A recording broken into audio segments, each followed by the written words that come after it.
got one question for you. Are you ready?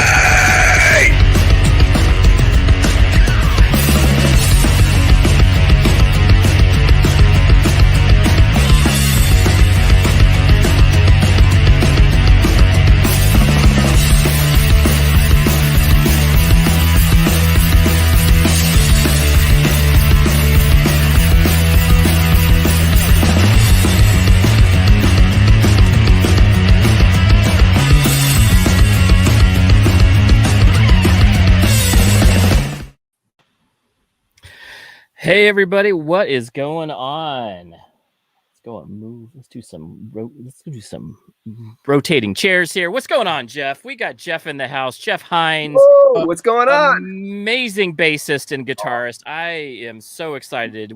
I've been listening to your music all week and just absolutely loving it, man. What a great.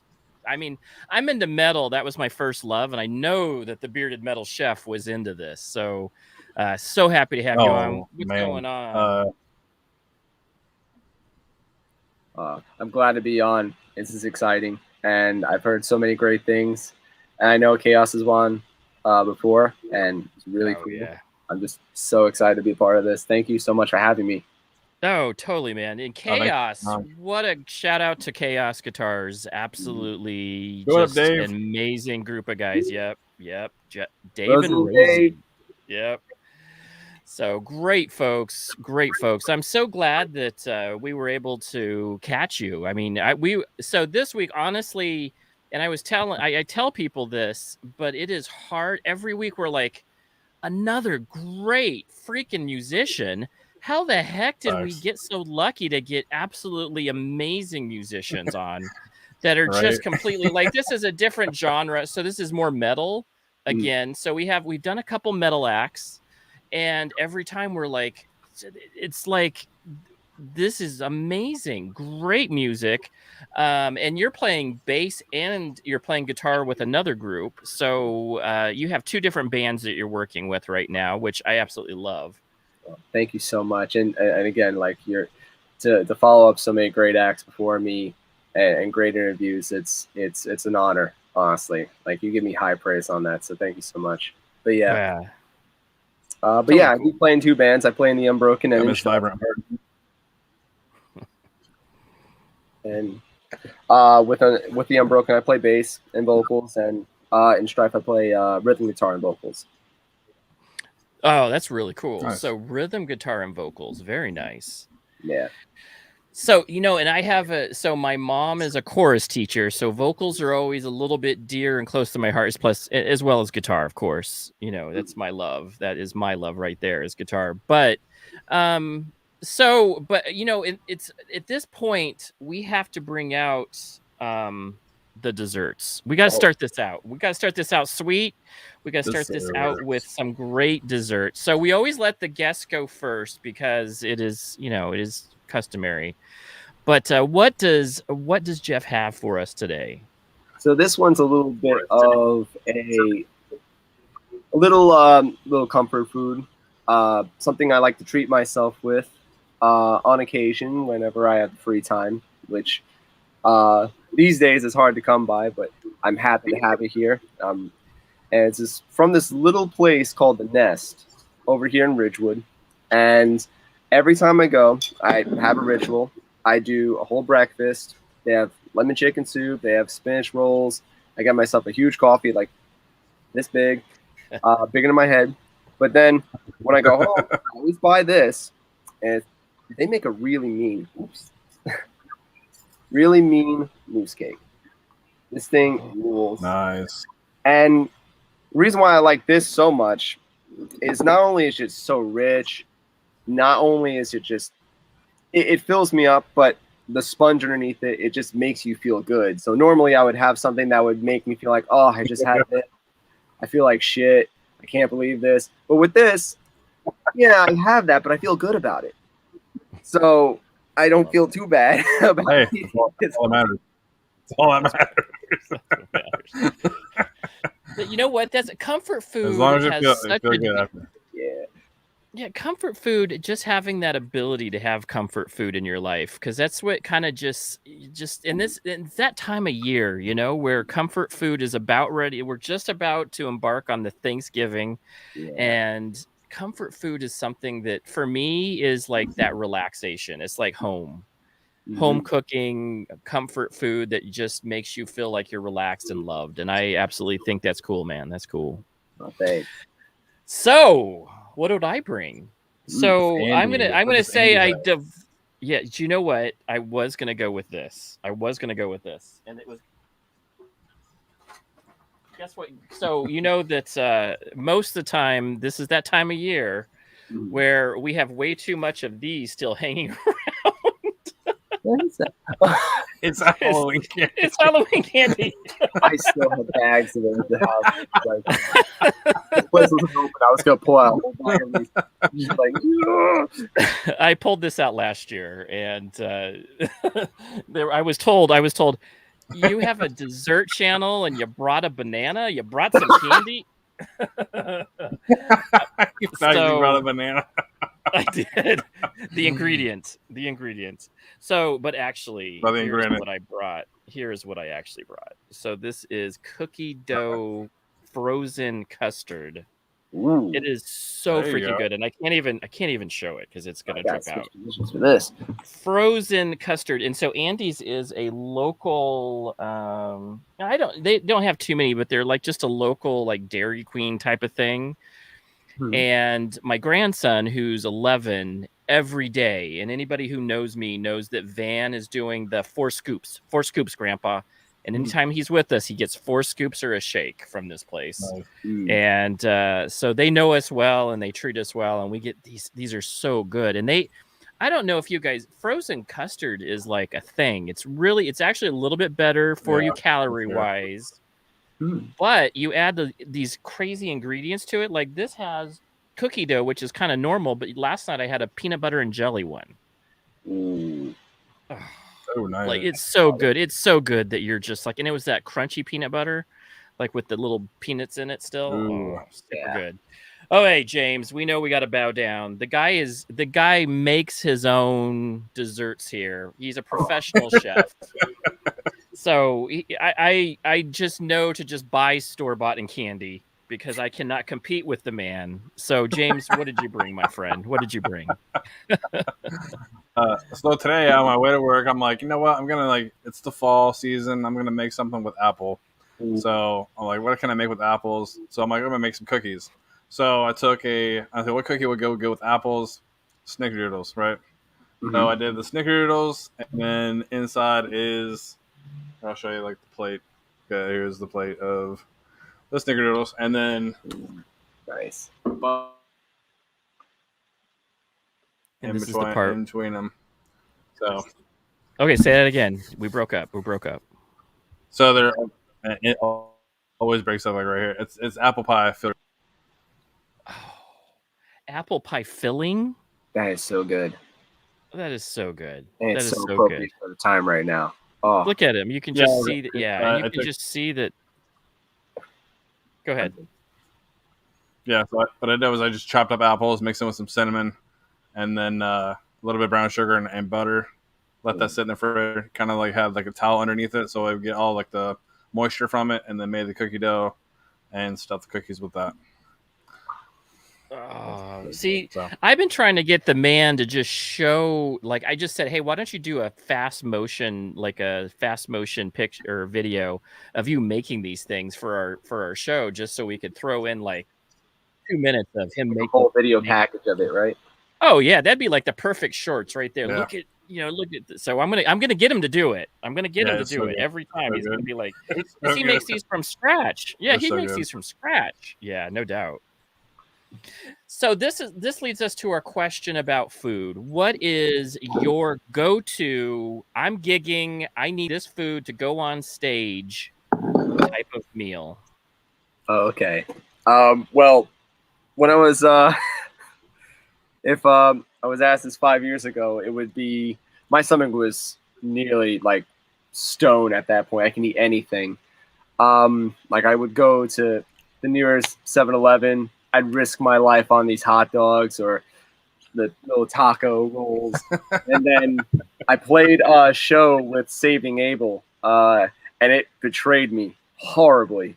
Now we're the opening act, thank God. Uh-oh. And I'm just like, I'm not headbanging. I'm just standing there. I'm just hoping no air is coming in. I'm just like, just go through the motions, just get through. You can do this.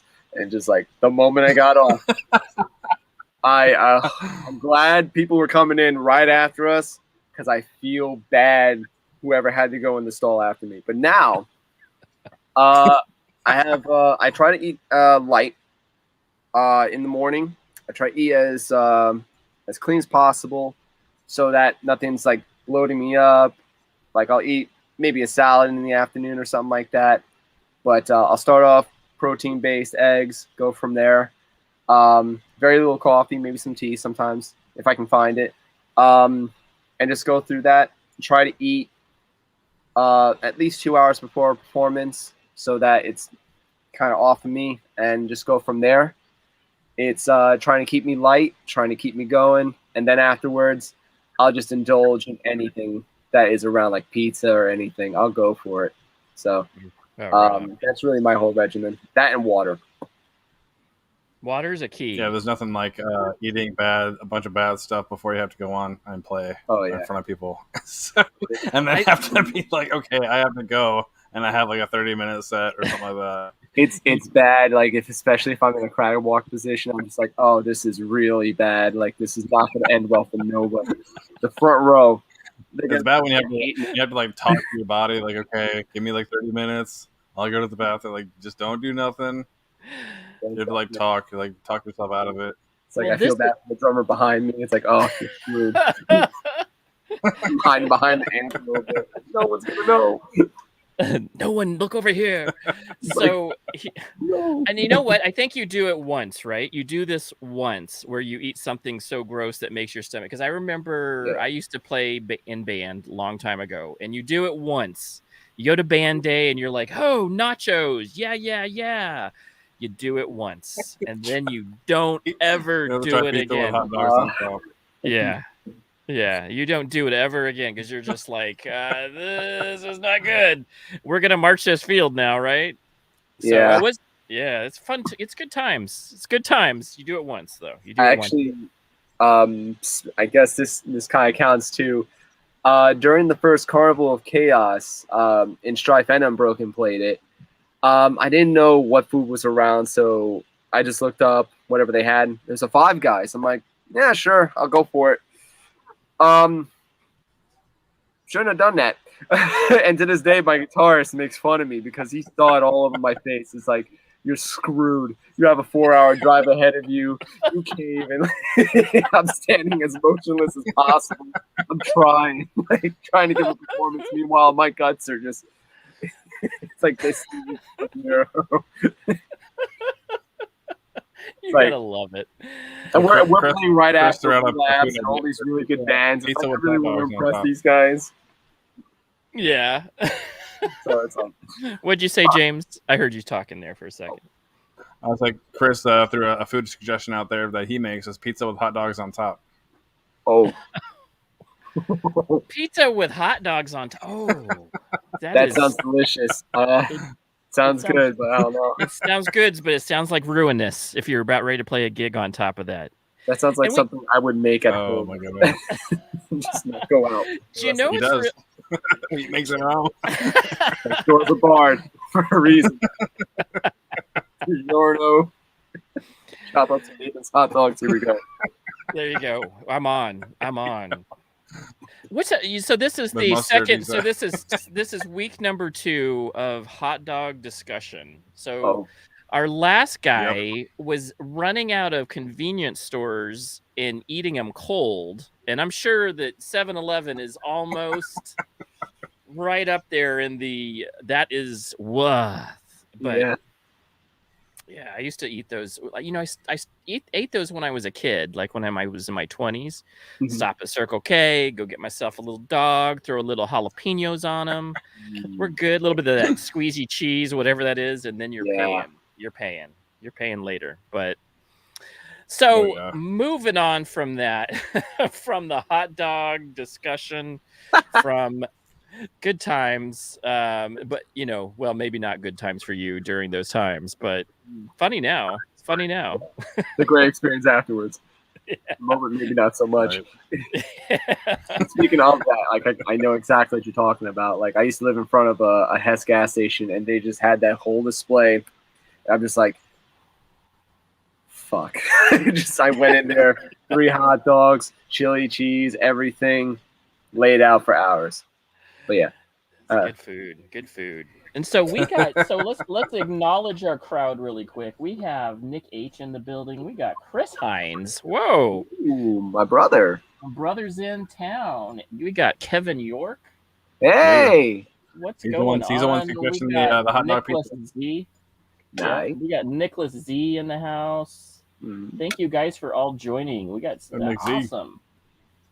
Yeah, we got some great people. Chris says 7-Eleven is metal. Somebody 6661 is 7-Eleven is metal if you have a metal stomach. Absolutely. Exactly. That's the epitome of metal. That's the epitome of metal. Metal's iron stomach. You got to have the iron stomach.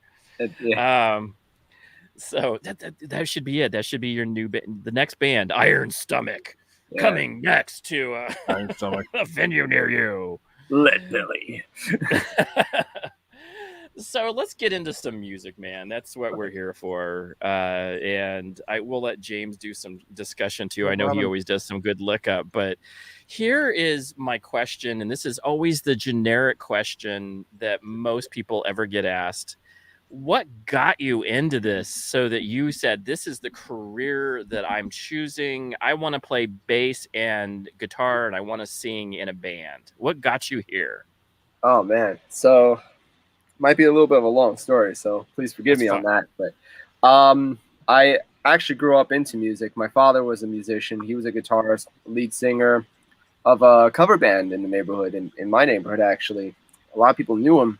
A lot of people loved what he did. He pulled out stuff that people wouldn't even hear any other cover band do. They were blown away. And just how he presents himself just made me appreciate live music. I mean, I was going to the studios at like age maybe 2 or 3 with my younger brother. We were exposed to music at such a young age, and I remember feeling his drummer like hitting the kick drum and just feeling it through my chest. And it was like, it didn't alarm me. It made me feel good. And it's like, oh, wow, this is fun. And as I would grow up, it was like, I really want to do what my dad did. And I would in like later on down the road. And I started with guitar. I started with flamenco guitar and classical guitar. Oh, cool.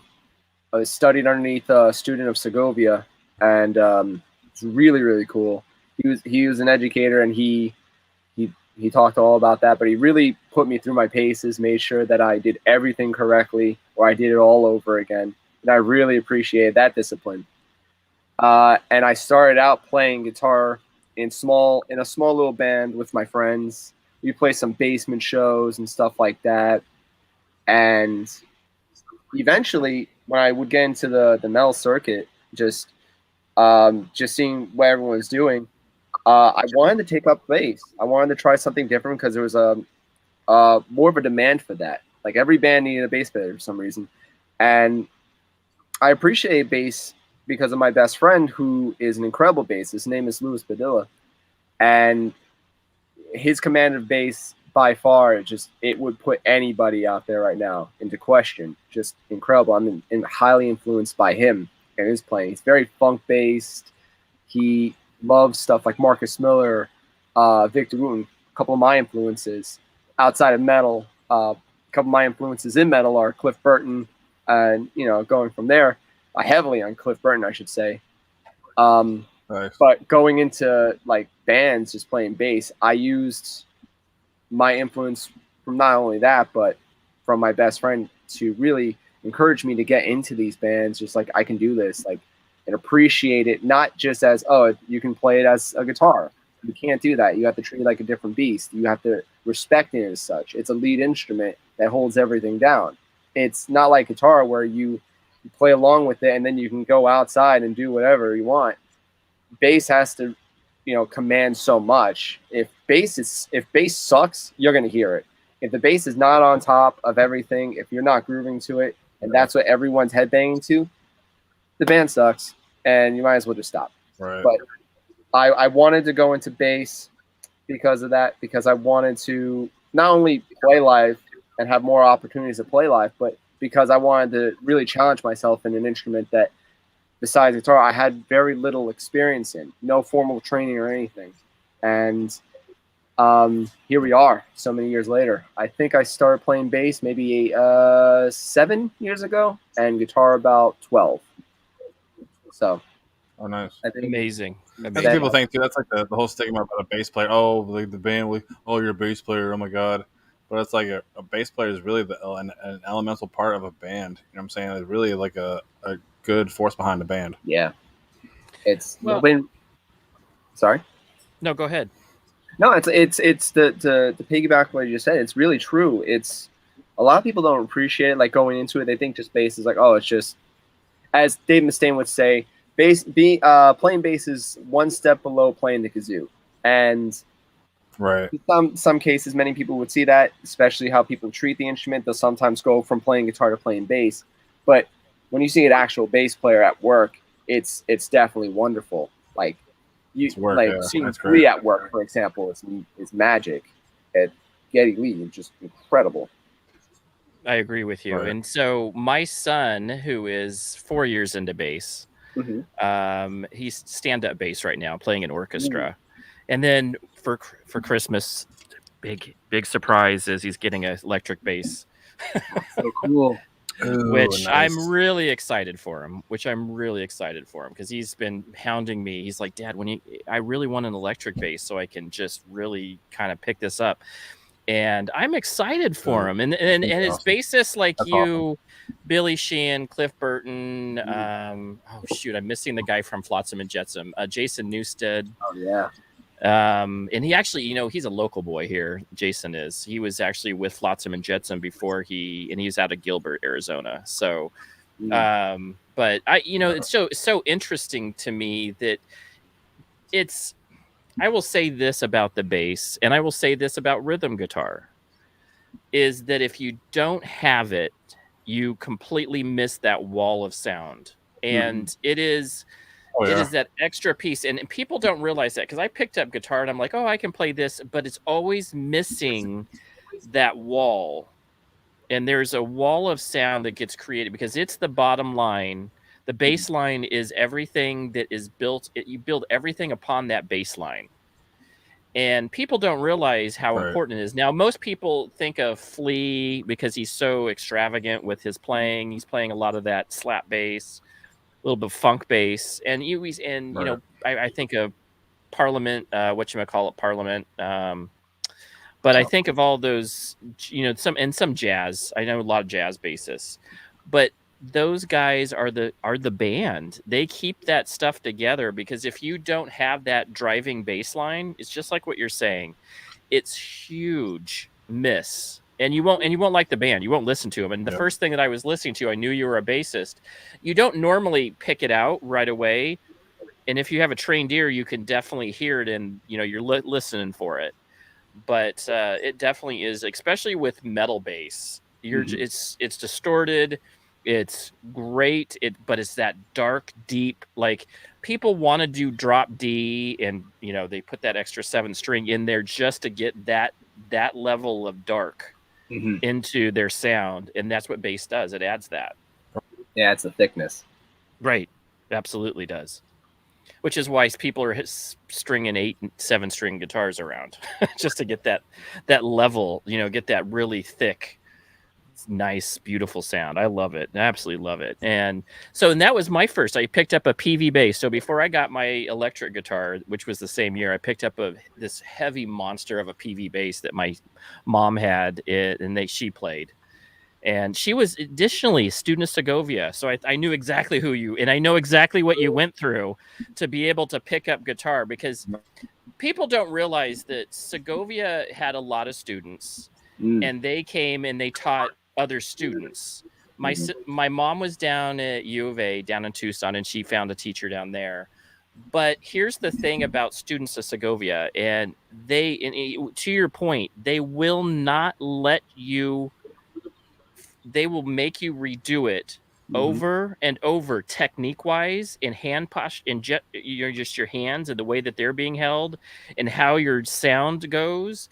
You have to replay that every time that you make a mistake. They do not let you, and they have. Did they do the string, like the electric or the rubber bands on your fingers to when you were playing to help kind of guide you and like get your? That's what my mom was doing. It was crazy. Well, no, we didn't have that. I never even had all that. It was just, if I messed up anywhere in that, he'd make me restart everything. He was looking for two things. He was taught not only to play it technically, but also to play it with feel. From what he told me, Segovia would look for students that had proficiency in both. If you were able to play it technically, but you lacked the emotion, he wouldn't take you. Because if you couldn't attach the emotion and portray that to anybody, you're not going to do anything. And if you have a lot of passion for the instrument, but you don't know what the hell you're doing, then you have no dedication to actually bettering yourself in the instrument. So then you wouldn't do that either. You had to be kind of even right. on the whole thing. At least that's what I learned from my educator. So I didn't know that anyone was doing the whole rubber band thing or anything like that. Maybe that she added that. Maybe she just added that for complexity later. But I know that technique was everything. And if you watch, my mom seriously would play. I mean, it's a classical guitar, flamenco. So she's playing classical guitar, and she just sitting there playing the same riff, trying to play it perfectly. At least it must have been, it's like maybe 4 measures in certain areas where she's just playing over and over again until she perfects it, and with the emotion that's needed, where she would just do the little gesture to give it a little vibrato, just to make sure the vibrato was perfect but not overdone. The feel, which is feeling, right? So amazing. That's cool that you were able to do that. I hands down, my mom did not teach me a lick. I had to go to guitar teachers. Oh, man. It was such a valuable tool in everything. I even I put it in bass as well. I try to let that go through. In fact, I do different techniques like fan picking. I put that in bass as well, but I don't fan pick completely with bass. I just do kind of like a flick back and forth where I'm using the back of my nail to really get my triplet. Rather than going the traditional, I'm going like this to really get a faster, quicker, and cleaner triplet. Oh, that's awesome. Yeah, that's awesome. Which is actually, instead of using a pick or alternate picking, you're using your fingers to help kind of manipulate. Yeah, nice, very cool. So it's alternate picking, but using the back. Yeah, that's awesome. I've never actually heard anybody actually doing that on bass. That's cool. Oh, thanks, man. That's really cool. And it comes from musical that you studied. Go ahead, James. Go ahead, James. Sorry. No. Like a mentor, or like a being taught in like the Segovia day. Really, he's breaking apart, isn't he? It just shows how good you are, I guess. I think you said that you were giving him compliments about how good he was, and that's what he's taking on. Thank you so much. I mean, and it shows by saying that you went to Segovia and taught under Segovia. Yeah. I got lucky really on that one. So it's just. Isn't that cool? But though it's the right place, right time, and sometimes that's just the way. So I'm going to tell everybody my 5-second story, and because this is about you. But my 5-second story is that George Lynch was like my next door neighbor, which if you know who George Lynch is, Lynch Mob Dokken, guitarist. Oh, man. I was at 17. I went to him and they said, well, I don't give lessons, but my teacher does. And he's here in the Valley. Okay. I get on the phone with him and I go, and he told me basically, I only take, like Segovia, I only take students that are very serious and they want to be in music. And I was one of those straight A kids. And I'm like, I don't know if that's what I want to do. I'm doing really well in school outside of music. and I don't know if that's what I want to do. My parents are musicians, and you know, they chose to teach and do other things because it didn't pay the bills. And I was like, I think I'm not that dedicated to it. I have really good grades. I have this college educational line thing that I'm trying to go down. And I don't know if that's what I want to do for the rest of my life. I don't want to know if I want to play in bands and live on floors and sit and, you know, do the whole touring gig thing. So at 17, I decided not to, but I had I was like, that was the direction where I chose not to go music. And 20, 30 years later, this is what I'm doing. But I that's love it still. too, because like 20, 30 years later, like I got the chance to meet you guys, and that's wonderful to me. Like somehow, like the universe brings people together, and I love the fact that it brought us to this moment. So, absolutely, man, absolutely. James, I know you've done some research. Let's hear some questions. If we can actually. No, I mean, yeah, like I said, yeah, right. Can you get good connection? Are you good? Yeah, it's okay. It comes in and out. Yeah. I was gonna say what's been the kind of like your most, I guess, best experience with your whole musical career? Like what's been a good, like, even touring? Oh man, what's been a good experience? I guess there's so many. I want to say I don't want to just say just say the whole thing, because it's just like I feel like that's a cop out. But it's just like I would be doing such a injustice to not include everybody that I've been able to play with. Like I've played with over 25 bands in my time, and from every one of them, I took each and every one of them. Wow. Because it's a chance for me to, because I don't go to teachers anymore. I had one more educator after that who really, it was only one lesson. It really made me appreciate avant-garde music, which would lead me into appreciating progressive and polyrhythms and different measure counting and whatnot. But it's so, let's see.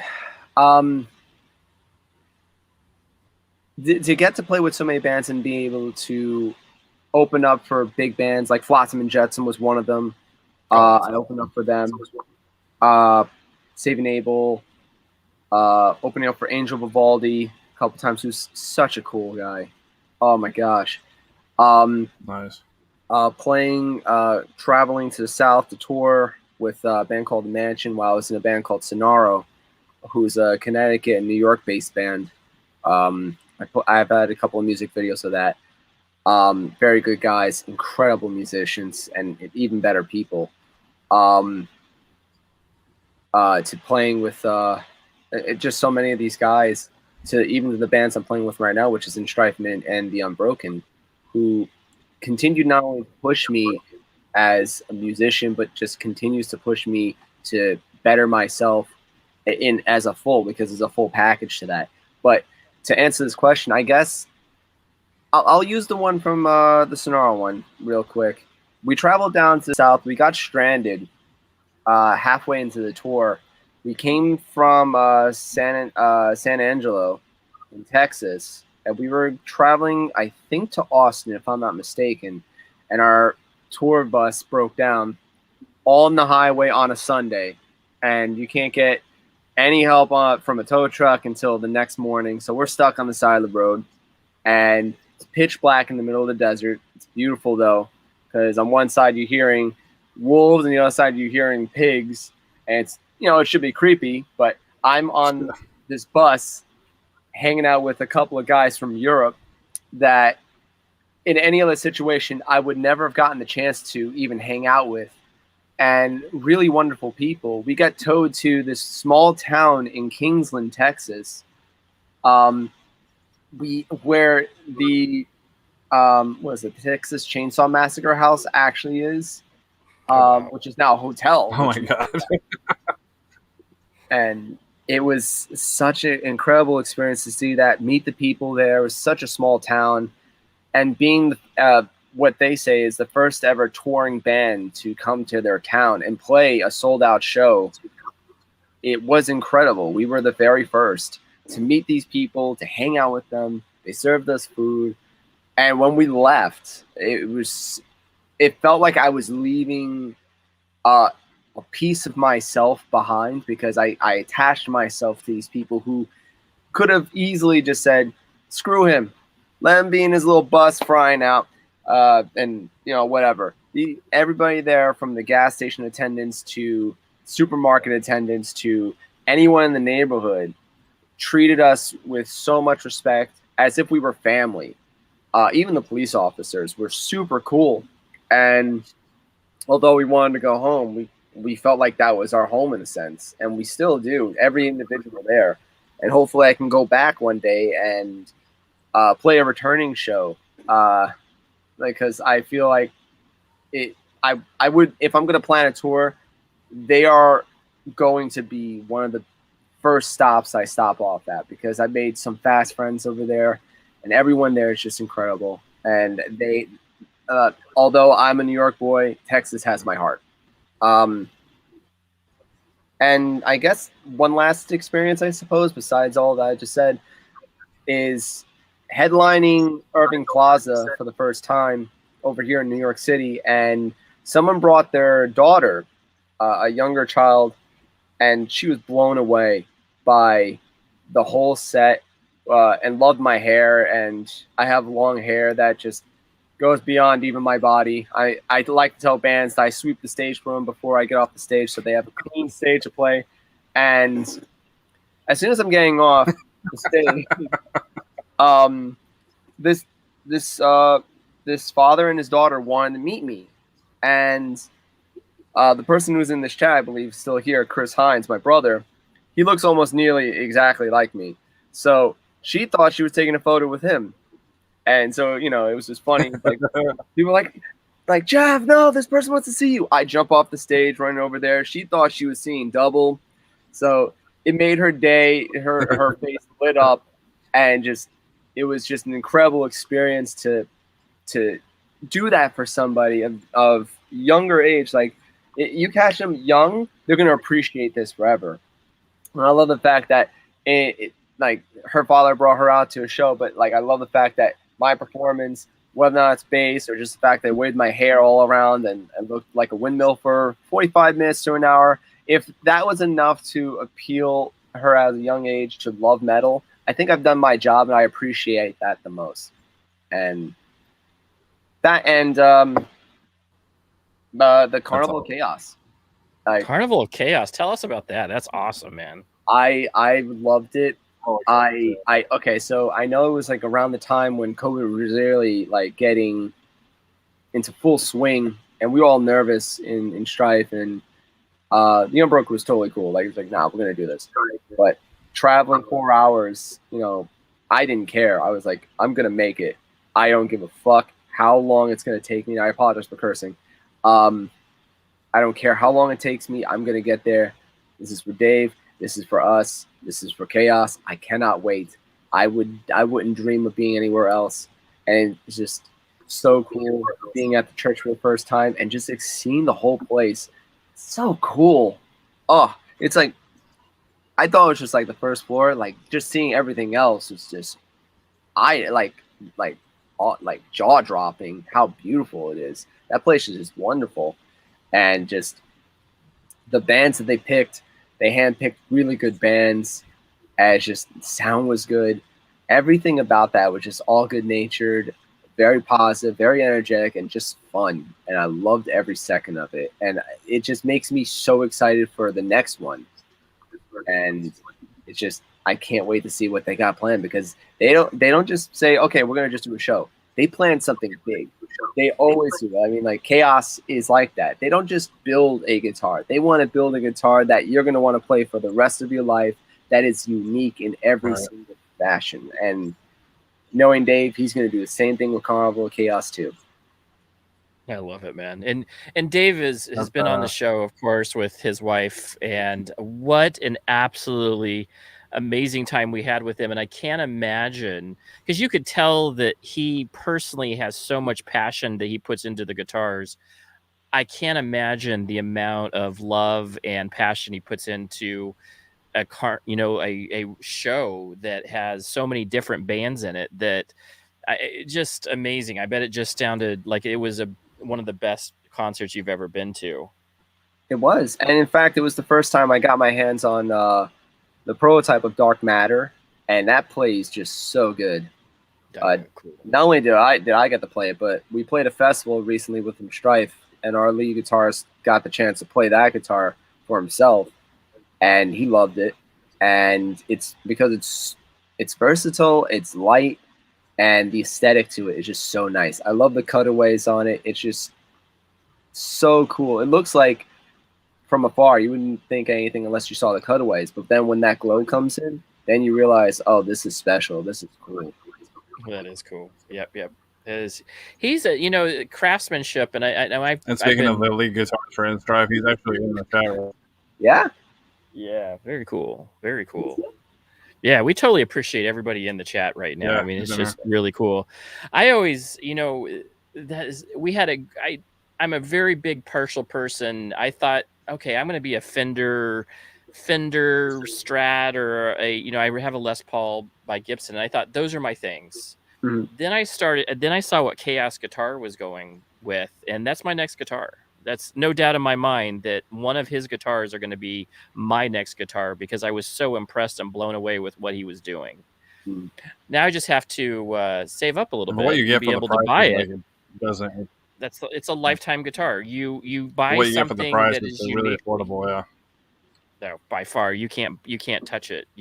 I as you probably know, you go look at Gibson and Fender, you're talking $5,000 or $6,000 for a custom. There's no doubt in my mind that what Chaos Guitar is doing is absolutely amazing, and for the price and for what you get, it blows you away. We saw. Did you see Gary's guitar? Trying to remember which one that was. He has the case is a disco in a box. Yes. And then he has that glow in the dark guitar too. It's so amazing. I love. Oh, he has a Dark Matter too. Nice. Yeah. So I think that's what he bought. If not, he bought something that is like, he blows you away with whatever he bought. I thought I just was blown away by the case. I was just like, the case, and then he has the glow in the dark thing. I'm like, what the Dave loves all that. Yeah. It's so cool. I have one of those cases for the Dark Matter I have. I'm blown away by just what he did with it. It's just so cool. Like black lights and the whole wiring. Like, I would never have thought doing this. Like a travel case just to make this thing pop. It's just like, how is this going to be achieved? And he found a way to do it. That's the way I didn't even think about it. I'm thinking, okay, this is going to be an incredible feat to do. I didn't even think of this. It's the mind on him was just incredible. And if I may say one other thing, like Dave's attention to detail is so good, but at the same time, he will go out of his way to make sure that you are pleased with the instrument. He will not stop until you are absolutely 100% sure that you are happy with it before it leaves his shop. He is that dedicated to making sure that you leave with an instrument that you want. He is not satisfied if you are not 100%. And I appreciate that that level of professionalism and care. You don't see that much anymore. Like, you see a lot of guitar companies just CNC mill their instruments, and they're just out there. It's like, okay, cool, it's there. But with a Chaos instrument, you know for a fact that if it's out there, David's put hours into making sure that it's right. If it's not, he's going to go back into a shop and find out why this isn't right. He'll to meticulous detail. And yeah, his customer service is just totally 1,000,000%. Yes. He'll take the time, and I appreciate that. Even before I became an endorsed artist with them, just such a cool guy. Like totally. I'm so blown away how I even met him. Yeah, what is the story? How did you meet him? So that's actually a really so that's really interesting. The shirt that I'm wearing is actually leading to that. So right before, okay, so he had a contest for for this shirt, and I won. I got this shirt in the mail. I was like, all right, cool, this is awesome. And when I was going out to, I forget which year it was, but it wasn't too far off from there, and it has to be either 2017, 2018 NAMM down in Anaheim. I was going down there under a ESP endorsee like artist badge. So I went down there and I packed the Chaos shirt because I didn't know which after party I was going to go to, but I wanted to make sure people saw this. I didn't get into any after parties, unfortunately, but you know what? It happens like that. But I made sure the day I went to NAMM that I wore this because I researched them prior to that. It's like the way I do things is this. I'll research you. I'll look up everything that you're about. And if I love it, if I think that it's worth talking about, I will go out of my way to do so. And I saw what they were doing, the amount of time and dedication to it. I was like, these guys should be here, but they're not. So I'm going to make sure people know of this name. Even if they never know who I am, at least people will know that they saw this name. And I did that. I took a couple of photos with a couple of my artist friends and just hung out and then flew back to New York the next day. But right after that, Dave appreciated that. I didn't think he was going to really hit me up or anything. You know, I didn't think anything of it. I didn't even know who he, you know, if he even knew who I was, to be honest. And from then we started talking about Isabelle, which is my signature bass, one of the 3 Witch instruments. And it's just that the circumstances of that and his kindness, just like we didn't have to talk about Isabelle or anything like that. But the fact that he just messaged me was just, it was mind blowing. It's like, you know who I am. It's like, it just made me freak out a little bit. It's like I didn't know what to say. But from then on, he's just been one of the coolest guys I've ever met. He's brought me into his world, and I've gotten the chance to see this dedicated man work around so much. He handles everything with class and just professionalism and kindness, and it's so rare to find that these days. But he is just one of the coolest and kindest men I've ever gotten a chance to even know, let alone he trusts me with his namesake, his company's namesake, which he put together. And just meeting him is just enough for me. I'm over the moon. But knowing him and being able to call him a friend, that's enough for me. But the fact I get to go around and say I'm a Chaos artist is just the amount of pride I have there. You couldn't bottle up or anything. It's just it's so much to me, and I'm forever grateful for that. But I'm even grateful for knowing Rosie, Dave, everybody involved. So Rosie's great. So we're gonna get to instruments. So instrument wise, so you started. So you have Isabelle. Tell us a little bit about Isabelle. What is it that you love about Isabelle? What kind of bass is it? What kind of maybe pickups that you're playing on? So I really have to ask Dave again what the pickups were, because I don't know the full technical detail of that. Mm-hmm. But what I love is that Speaking of Dave, but he's actually in the chat right now. Hey, Dave, what's going on, buddy? Must have heard you talking about him. We're playing good things. Yeah, sure, Dave. But well, with Isabelle, it's 4-string. I would say like a P bass type, neon green, beautiful neon green, with a really cool looking image of Witch's face, just fucking scary and grotesque. I love that.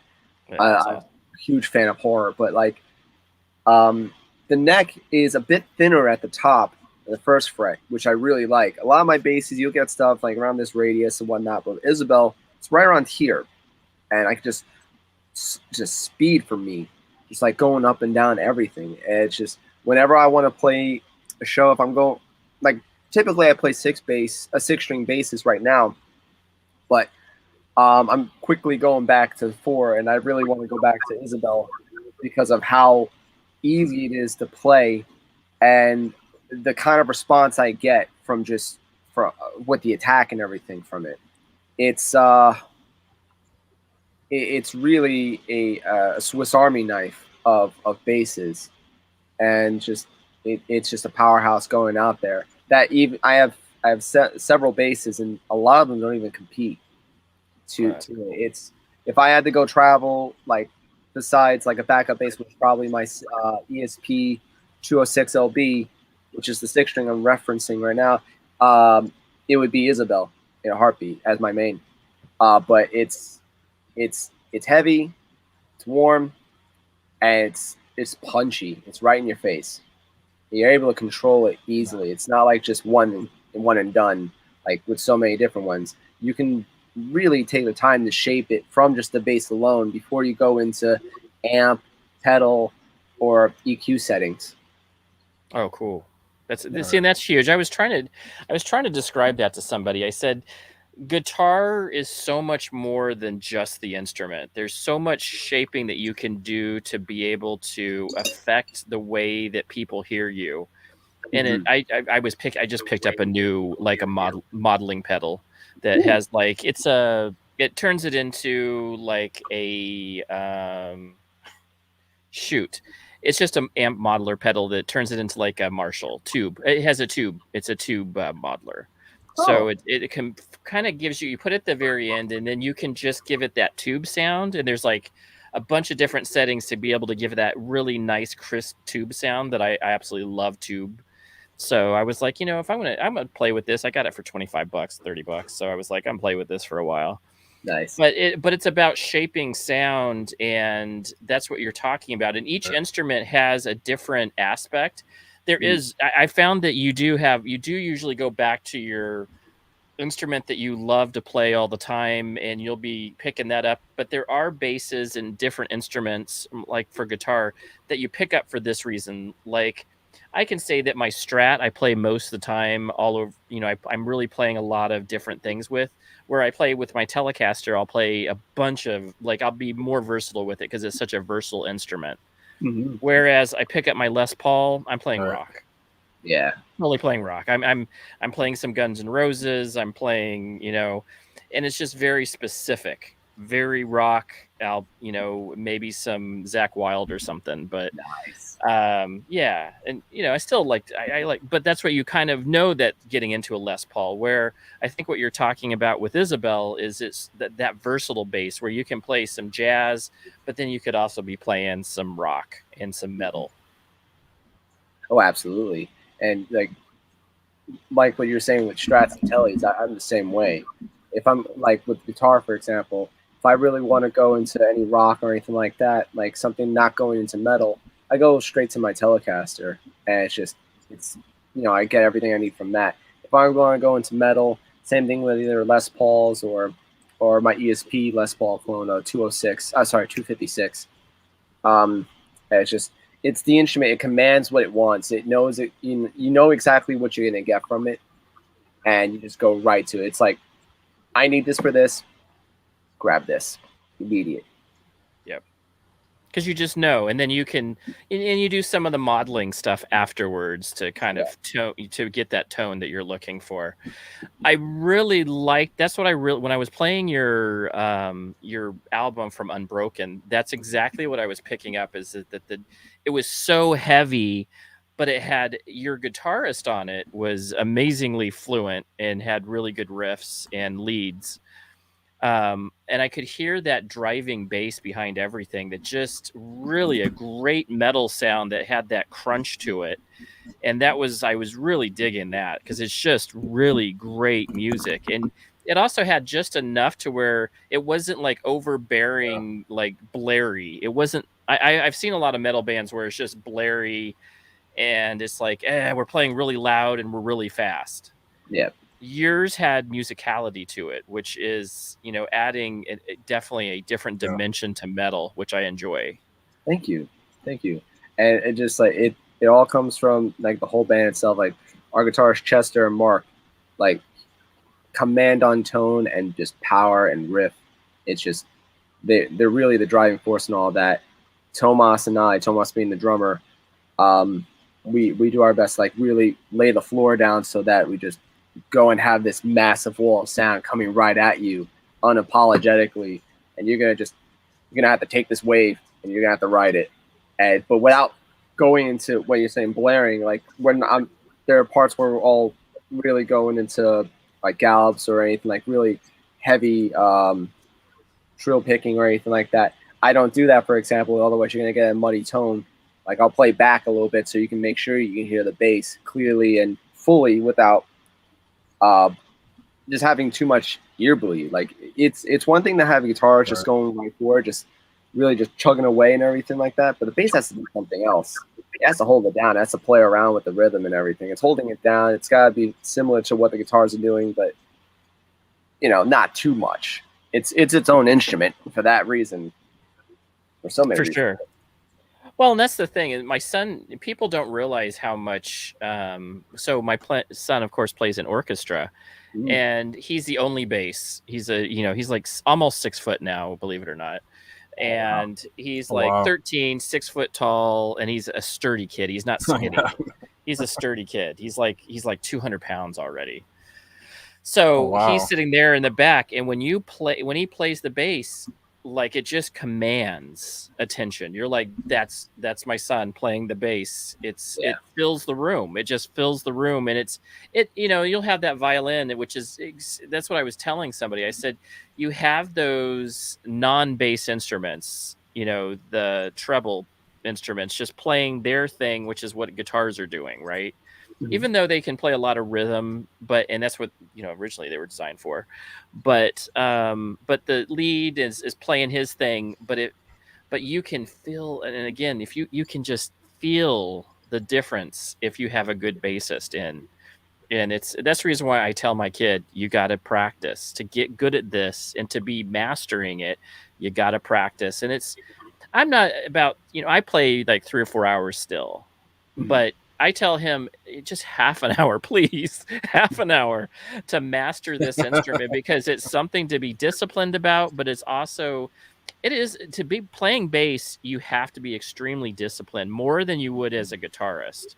Because of what you're doing, you're holding down the rhythm section, and it's a percussive instrument that's playing rhythm as well. So you have to be able to have that whole balance there, or the band falls apart. You don't hear that wall of sound correctly. Yeah. It's totally true. It's totally true. I mean, like, think of any, like, for instance, let me go back a little bit. Cliff Burton's the song that got him into playing bass, which is, I think, the Barney Miller theme song, if I'm not mistaken. Oh, I know what you're talking about. Yeah. That bass line is super high. It down so much. Like, really good bass that inspired a prominent bass player to like do what he does, and God rest his soul and everything.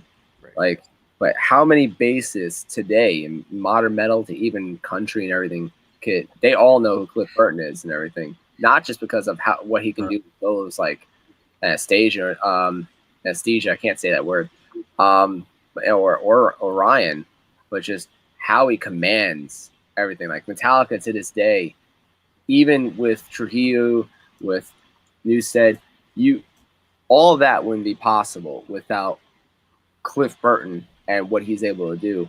It just his ability to transcend even all the riffs and everything. It's massive. Well, he was also helping write the music too. So that was he was in writing music with Metallica, and that was, I think that's the difference between when they say old Metallica and new Metallica. I think it's because Cliff was so in the music, writing it with them, compared to them writing a bass line for their guitar. Mm-hmm. And it's not that it's, and I there's Metallica people that just love Metallica, and there's people that hate the new Metallica sound. To me, it's like it's just music just progressing. They found different music, and playing the same Metallica. You can't play Kill 'Em All the time, or Master of Puppets all the time. It'd be a boring. It would be like, hey, these guys as musicians haven't progressed. You can't have it sound like that. There's got to be progression, and it can't always sound like the Black Album. It can't always sound like Master of Puppets. It can't always sound like the same thing.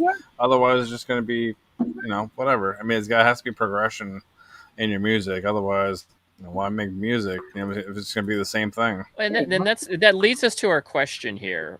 Progression wise, musically, where have you felt that is the biggest progress that you've made in your playing and in your music?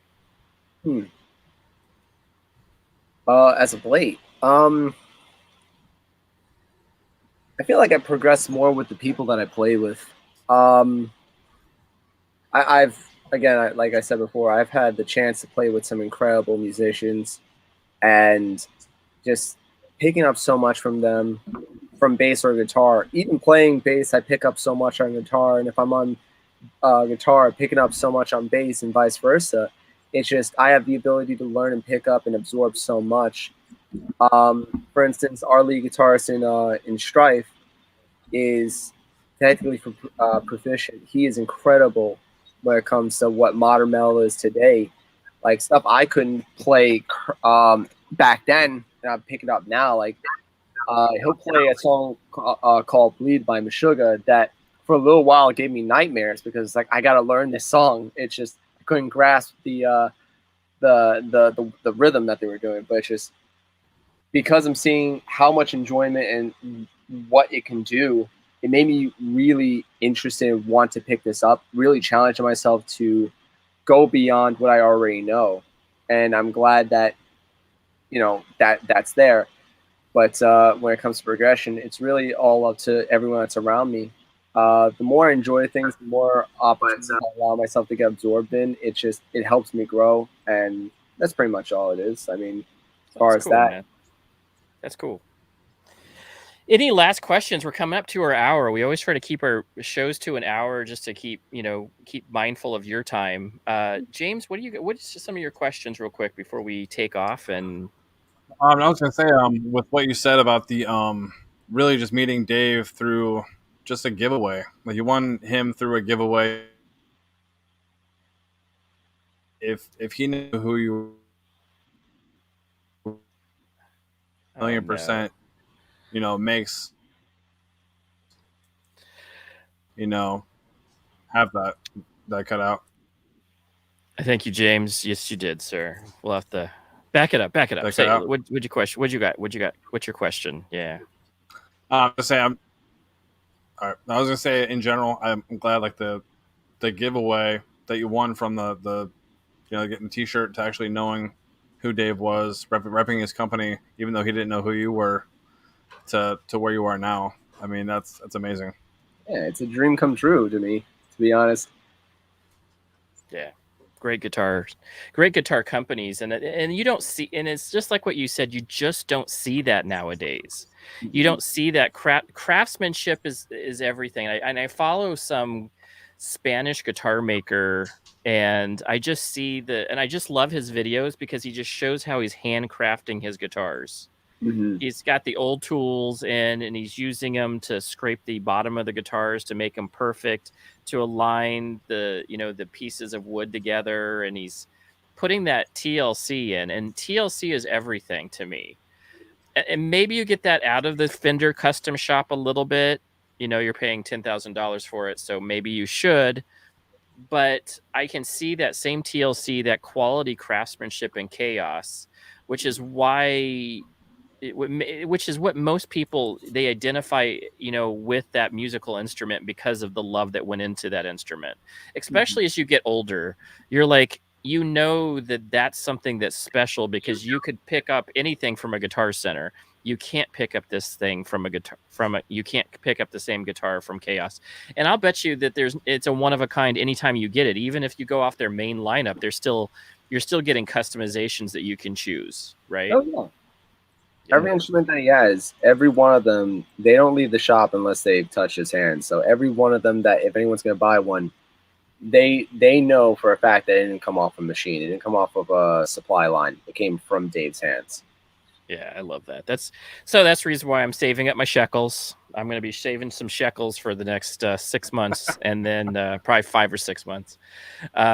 Maybe a little bit shorter. I'm hoping a little shorter. But I plan on buying a Chaos guitar and repping it all over the place. So just Dave's a hell of a dude, just a hell of a dude, and he's got us in touch with other musicians. So we're, and he's so nice, and we were so appreciative of him giving us some suggestions. Go hit up this person, go hit up that person. We love your show. Let's go do this. And that to me is such a tremendous help. Especially, it's nice to be able to take some of the load off of my sister, who's a publicist, and not have her have to be getting us bands all the time. It's nice to be able to go, hey, we now are networking ourselves, and we can go grab another friend, and then we can kind of intermix some people that she knows to people that we found through other friends. And it's become this channel has become more like a family, because repping people's music is so passionate, for us. But it also is it's your love, it's your babies, and being able to care for your babies and try to promote your babies is amazing for us. I think that's what was so fun about this show.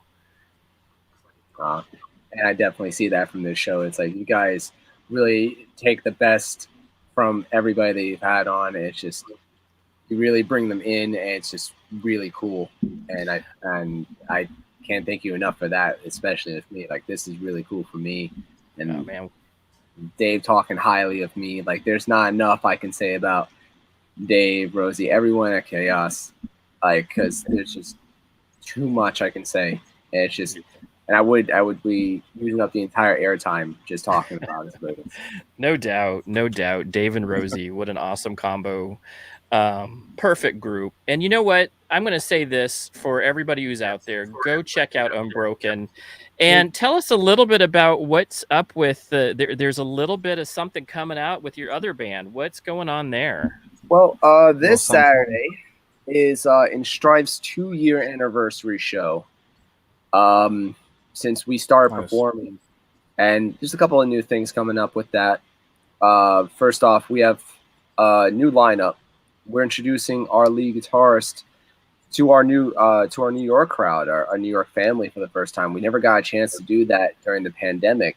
A lot of things happened, like a lot of lineup changes, like some temporary, some permanent, and we had to really scramble to do a lot of things to make sure we can give like the best performance possible.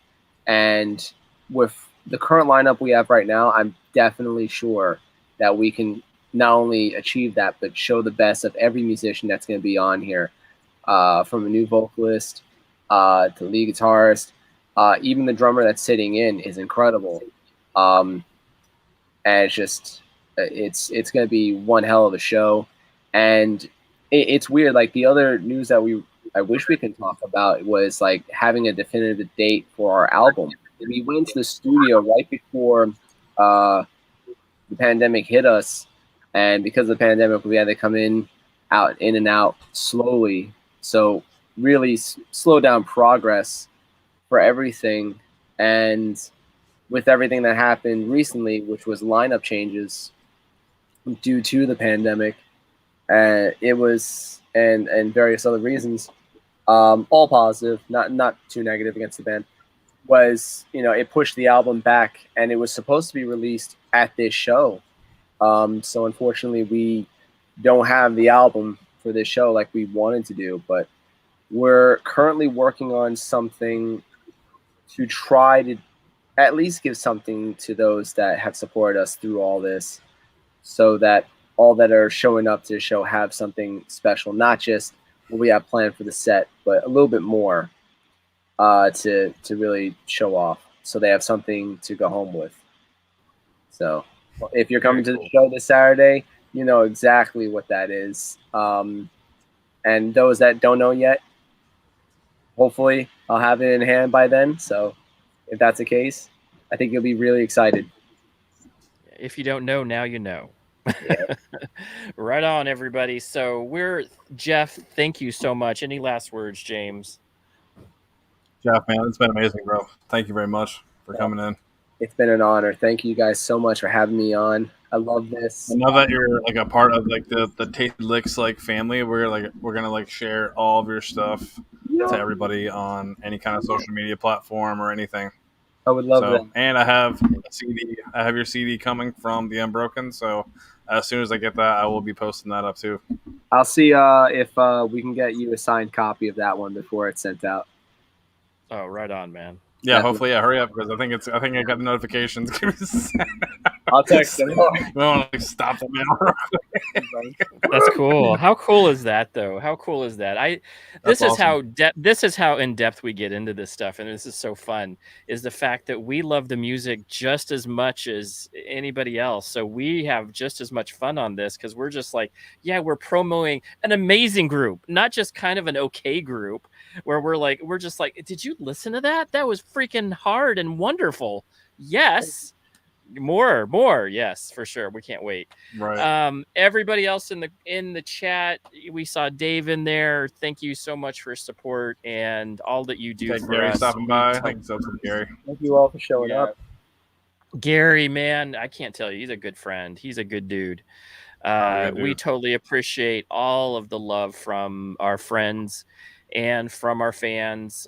We plan on doing this for a while, and we've just enjoyed, I think it's been almost 6 months of us doing just Tasty Licks, and what a ride, man. What a ride. And me and James have just absolutely enjoyed every minute of it. So we will see you guys out there next week. I'm not sure what we're doing. We don't have a band yet. It is Thanksgiving.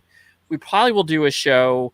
We're just not sure what it's going to be. It may be just us eating turkey together. I don't know. You never know. We might talking about what we're thankful for, about maybe even talking what we're thankful about music, some music that we're thankful for. Oh yeah. There we go. I love that stuff, man. So we will talk to you. Thanks again, Jeff.